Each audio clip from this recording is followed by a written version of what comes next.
Ghous-e-Azam, Rahmatullah alayh.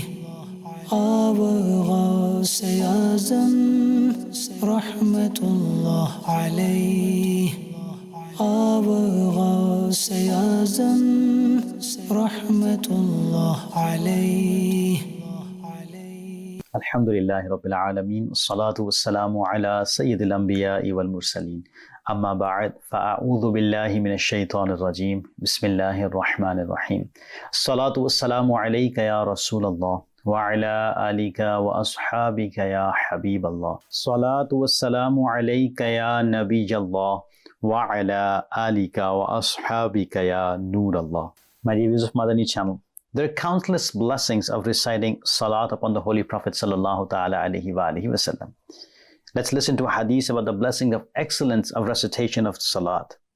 It is mentioned in a hadith. Sayyidina Ubay ibn Ka'ab radiyallahu ta'ala anhu narrates that he said, Ya Rasulullah sallallahu ta'ala alayhi wa alihi wasallam, I recite salat upon you in abundance. Please tell me, how much of a day should I fix to recite salat? The Holy Prophet sallallahu ta'ala alayhi wa alihi wasallam said, you may fix as much part of the day as you wish.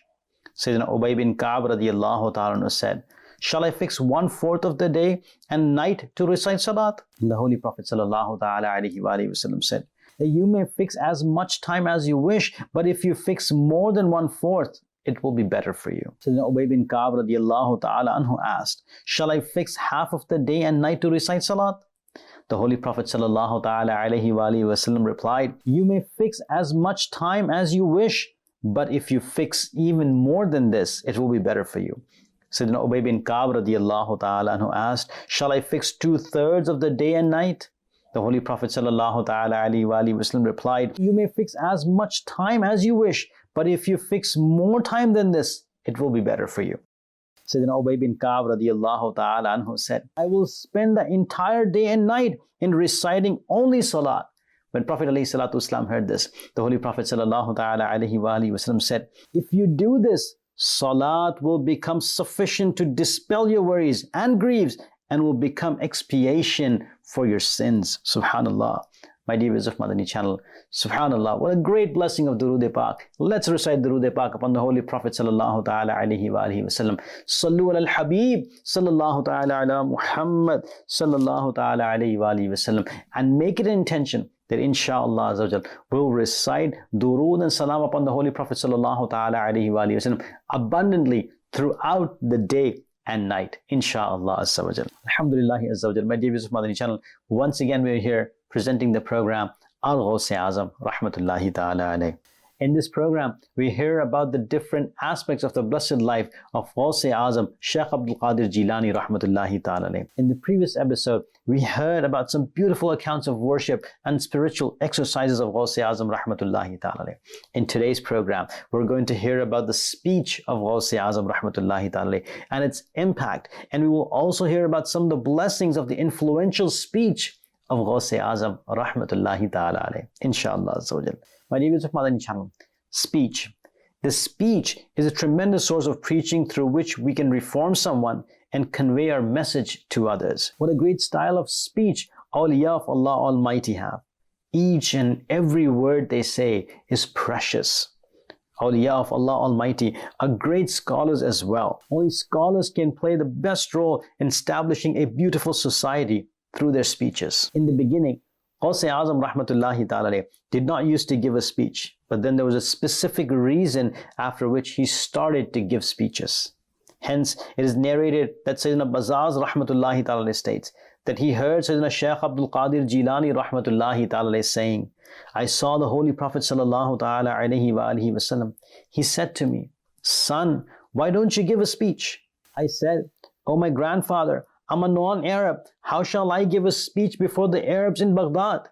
So he sallallahu ta'ala alayhi wa alihi wasallam put his blessed saliva into my mouth 7 times and said to me, deliver a speech before people and call them towards your Lord with sound planning and advice. Then I offered Zuhr Salah and sat down. Many people came to me and shouted at me.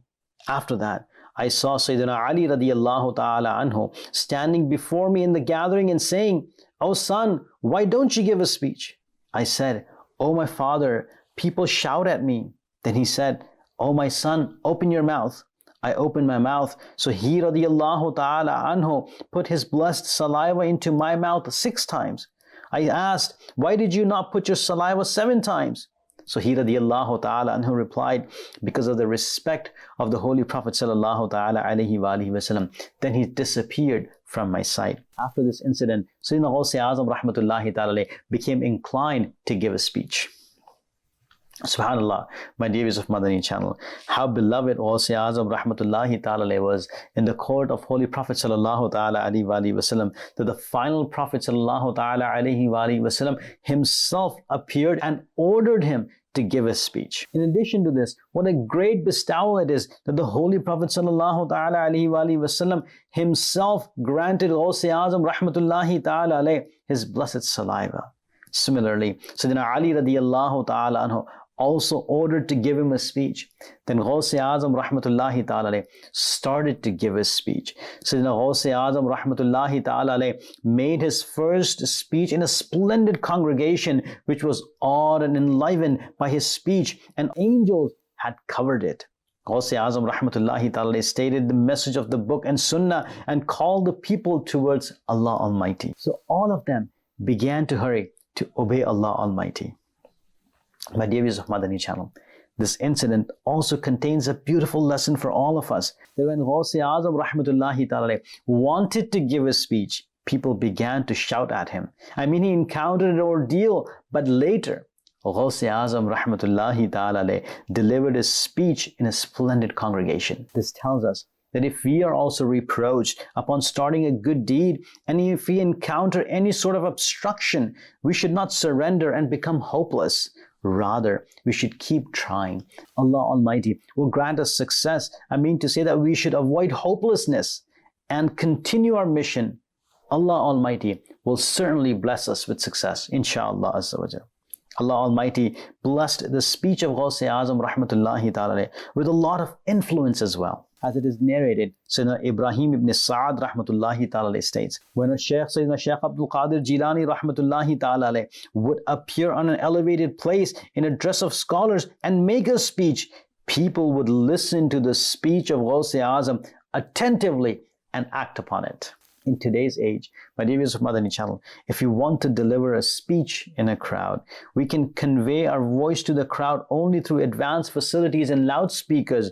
But Allah Almighty granted Ghous-e-Azam rahmatullahi ta'ala such a marvelous voice and such a miracle that however big the crowd was and however far people would be sitting, when Ghous-e-Azam rahmatullahi ta'ala would deliver a speech without any technology, the blessed voice of Ghous-e-Azam rahmatullahi ta'ala would reach everyone equally. Just like a close person would hear the voice of Ghous-e-Azam rahmatullahi ta'ala, distant people would also hear the same voice. I mean, similar voice would be heard nearby and by the distant people. Ghous-e-Azam rahmatullahi ta'ala would deliver a speech according to the hearts of the attendees of the congregation and would pay attention to them with divine inspiration. When Ghous-e-Azam rahmatullahi ta'ala would stand on a pulpit, because of his awe, the people would also stand up and he would say to them, "Keep silent." And all of them would become silent in such a manner that because of his awe, nothing would be heard except their breaths. My dear viewers of Madani Channel, while making this speech, the important thing is to reform people and lead them to the correct path. If anyone is away from the religion, we have to bring him close. If anyone displays laziness in acting upon the commandment of the Lord Azza wa Jal, we have to warn him that he should give up sins and follow the righteous path. We can say that if anyone gives a speech, the impact of his speech is an important thing.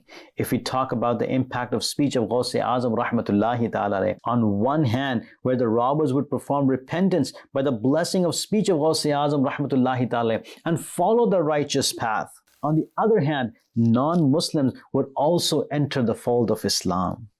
As it is narrated that Sayyidina Shaykh Sayyid Abdul Qadir Jilani rahmatullahi ta'ala states, more than 500 non-Muslims embraced Islam on my hand, and more than 100,000 robbers, thieves, sinners, mischievous people, and people of bid'ah performed repentance. हुए देख कर तुझको काफिर मुसलमान, बने संग दिल मोमिसा गौसे आजम, मिटाए तेरे दर पे जो अपनी हस्ती, रहे उसका नामो निशा गौसे आजम. Subhanallah. My dear viewers of Madani Channel, we heard that so many people embraced faith by hearing the speeches of Ghous-e Azam rahmatullahi ta'ala, and so many people gave up the path of misguidance and started to follow the path of guidance. And the basic reason is that since Ghous-e Azam rahmatullahi ta'ala himself would practice Sharia, therefore when a non-practicing person would hear the influential words of the invitation towards righteousness from Ghous-e Azam rahmatullahi ta'ala, they would have a great impact on their heart and mind, and would give up sins and start performing good deeds. In addition to inviting others to righteousness, we should also develop more passion in ourselves to perform good deeds, because the invitation towards righteousness has more impact when its presenter also has the spirituality of good deeds.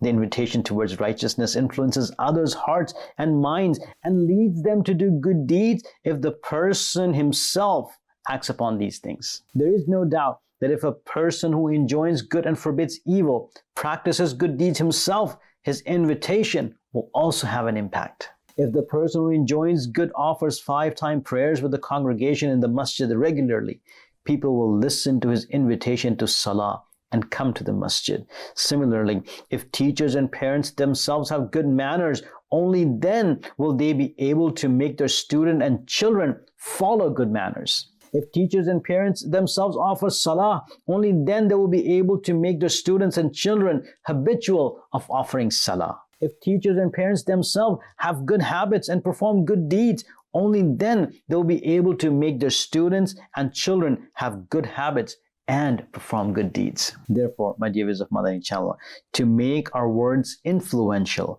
we will also have to improve our practical condition while keeping the pleasure of the Lord and the reward in view. Sayyidina Ghous-e Azam rahmatullahi ta'ala says about the advising others without practicing it oneself contains no importance.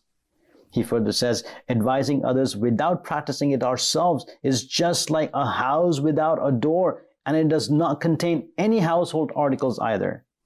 It is like a treasure from which nothing is spent, and it is like a claim which contains no evidence. My dear viewers of Madani Channel, the father of Sheikh Abu Zakaria Yahya ibn Abi Nasr Sahrawi rahmatullahi ta'ala states, once I called jinns through a spiritual invocation, so they got too late.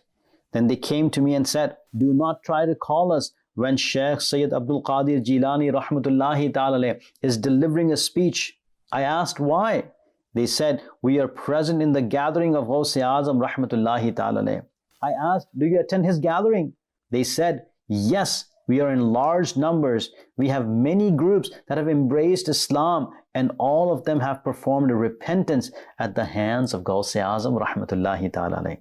My dear viewers of Madani Channel, today we heard about the influence of the speech of Ghous-e Azam rahmatullahi ta'ala and how the lives of the people would change by the blessing of the speech of Ghous-e Azam rahmatullahi ta'ala.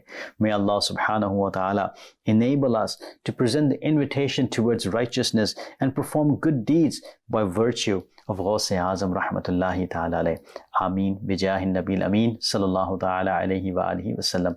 Sallu ala al-Habib sallallahu ta'ala ala Muhammad sallallahu ta'ala alayhi wa alihi wa sallam. Ghous-e Azam rahmatullah alayhi. Ghous-e Azam rahmatullah alayhi. Ghous-e Azam rahmatullah alayhi.